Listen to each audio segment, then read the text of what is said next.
As India faces its biggest migrant crisis in history, joining us at this time is C.K. Saji Narayanan, the national president of one of India's largest trade unions, the Bharatiya Mazdoor Sangh. Mr. Narayanan, welcome to India today. I want to start by understanding from you what solutions you have, or what are your suggestions on dealing with the labor crisis. At this time, we're trying to get industry up and running. A lot of the migrant labor making their painful journey back home, which leaves everybody in a catch-22 situation. They could get back home, spread infections, industries can't restart as we'd like them to. What's the Bharatiya Mazdoor Sangh making of the situation, sir? At present, India is facing one of the a very unprecedented crisis. Now the labour sector is faced with two major issues. One is massive job losses and second is non-payment of wages. In spite of the fact that the government has given instruction that every unit should pay wages, they should not collect rents, they should not dismiss workers. In spite of that, that is not at all carried out by the units. In many industrialists, they say that we cannot pay. That is the grave situation at the ground level. So as a trade union, we are trying our level best to bring some balance between these things and how to settle this issue. We are talking to the employers, we are talking to district administration, we are talking to government. So we are trying to settle these issues. Now the migrant labor issue has come to forefront. Previously, migrants were considered as outsiders, as second-class citizens. Now they have come to the center stage and they are now in fact VIP labor in the country, and many employers say that they should not leave the place. If they leave, that will be a great loss to them. That position has come up. Now it's a fact that there is psychological and social issues among the migrant workers. They are very badly placed in many states. Their living condition is very poor.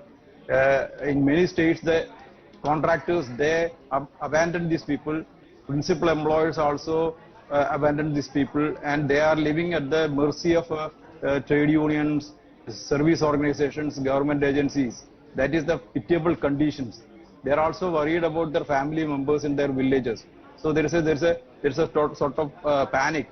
So nobody should prevent them going back to the home states. That is inhuman. So the only option now left to the industry is to give some incentives so that these people come back or they stay back at their workplaces. Wherever there are good employer-employee relationship, there the migrant workers are staying back. Now the government has made it mandatory under the National Disaster Management Act for companies not to lay off employees. Despite that, we know that mass retrenchments are taking place. You referred to that in your first response. More than 110 million people laid off just in the month of April. What are your suggestions at the Bharatiya Mazdoor Sangh to try and ensure that this doesn't go on in this way? Now at the earliest, the economic activity has to be reinstated.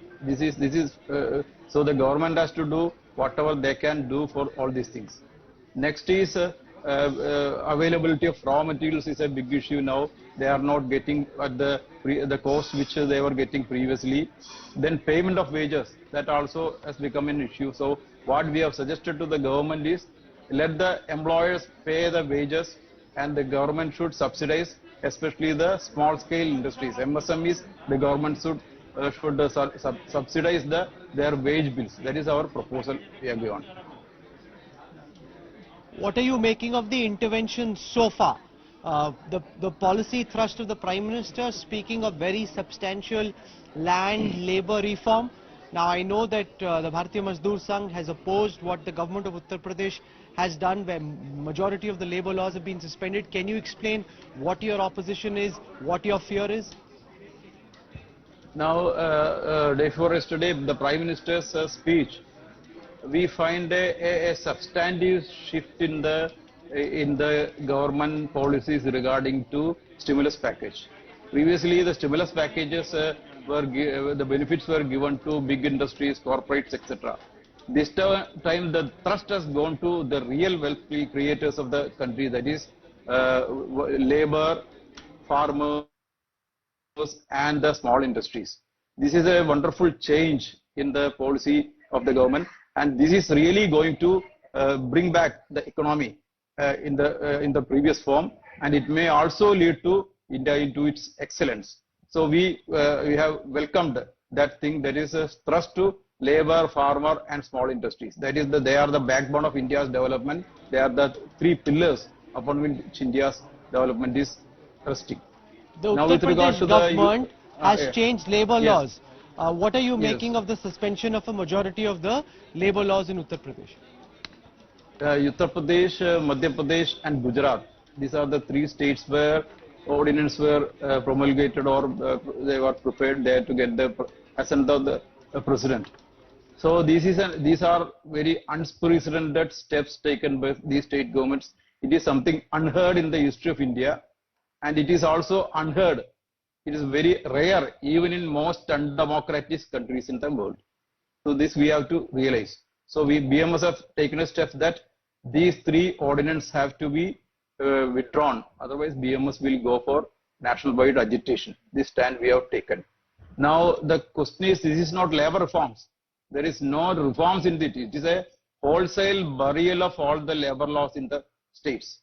Except 3 or 4 labor laws, all the labor laws are withdrawn in a wholesale manner. They are all buried. It is like in Italy when people died on COVID. All they were put in the trucks and put in pits and buried. In the same way, all the labor laws are buried in these three states. This is something beyond all tolerance limit. So we have decided to fight against it. Now, you're saying you will fight the changes in these states, but the government's logic is that at a time when industry is down, it's better to allow them to fire half their workforce and keep the company running with the remaining 50% than to have the company itself shut down. That seems to be the logic which is creating space for more flexibility in labor laws.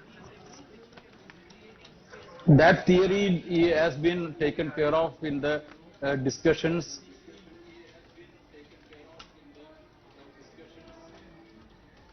Okay, we lost that line. Give us a minute. What we've just heard from Saji Narayanan is very crucial. He says that there will be a nationwide agitation by the Bharatiya Mazdoor Sangh. Now, this is an affiliate of the Rashtriya Swayamsevak Sangh. There are 3 major trade union organizations. One is run by the Congress, which is the ITAC. Then there is C2, which is run by the left parties. And then there is the Bharatiya Mazdoor Sangh. I'm told Mr. Narayanan is back. You were trying to explain to me the logic behind your opposition, because this can help companies from otherwise completely crashing and burning. This has nothing to do with reforms. Reforms have been discussed in detail threadbare when the 4 labor codes were formulated by the central government. There we have suggested, we have opposed many clauses, we have welcomed the wage code. So these exercises are going on. In between, the wholesale withdrawal of these things, that is against the declared constitutional principles. Supreme Court has many times declared that it is against fundamental rights, directive principles. It is also against 47 ILO conventions adopted by Indian Parliament. So at the global level, ILO has set some international labor standards. No country can go against those labor standards. So we have in discussions regarding the labor codes, we have brought all these international labor standard principles, and we are trying to settle these issues. It has even gone to the level of Parliamentary Standing Committee. They are also scrutinizing it. All these things, exercises are going on. In between, there is no need, absolutely no need for these things. In those exercises, even the employer organizations were there. So the wholesale withdrawal of labor laws, this is something it's inhuman. It is something unheard in the annals of history. No, but what exactly do you intend to do? Because the Prime Minister also referred to land reform, labor reform. So what's being done at the states seems to have some form of sanction from the central government, if not in the nuance and the minutiae, at least as far as the policy thrust is concerned.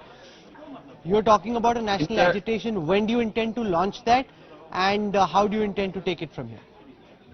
In the country, there are several laws which were formulated 60 years, 70 years back. There are certain laws which are not coping with the new developments. Of course, all the stakeholders should sit together and then change the laws. It cannot be unilateral changing without considering the interest of the stakeholders. That cannot be done. The labor is at stake. You see what happened in Aurangabad. The migrant workers were forced to sleep on railway track. This is the condition. In Visakhapatnam, the safety, all the national safety laws are flouted. So in such a serious situation, the government has to give attention to the protection of labor. That also is very much important. And for bringing investment, other thing, we also welcome those things. But that doesn't mean we should go back to medieval times where there is no law, nothing, and the worker should work like slaves. That cannot be allowed. So we are have you heard, you are in constant touch with members of the government. Have you got any reassurance so far? Because the government so far, from what we are gathering, seems to be firm on the changes that have been made. The assurance that we have received is when we had a consultation with the Labour Ministry 2 times. On May 1st, there was a consultation, and on May 6th also, all the trade unions were called and consultation was done. There the question was raised regarding whether the central government will bring ordinance or something urgently. The Labour Minister clarified, central government has absolutely no intention to bring any ordinance or any such emergent steps. Everything will come in the normal route only by consultation, by conforming to the ILO norms of consulting with all the stakeholders. The convention number 144 ILO is adopted by Indian Parliament. It says any change in law should be discussed with the trade unions, employer organizations, and also all the state governments. Only after that it should be passed. But these are all flouted in the 3 states. Okay, you've used some very strong language. You're saying it's a push back to medieval times. You're saying you'll launch a national agitation. C.K. Saji Narayanan, National President of the Bharatiya Mazdoor Sangh, for joining us in India Today. Thank you very much.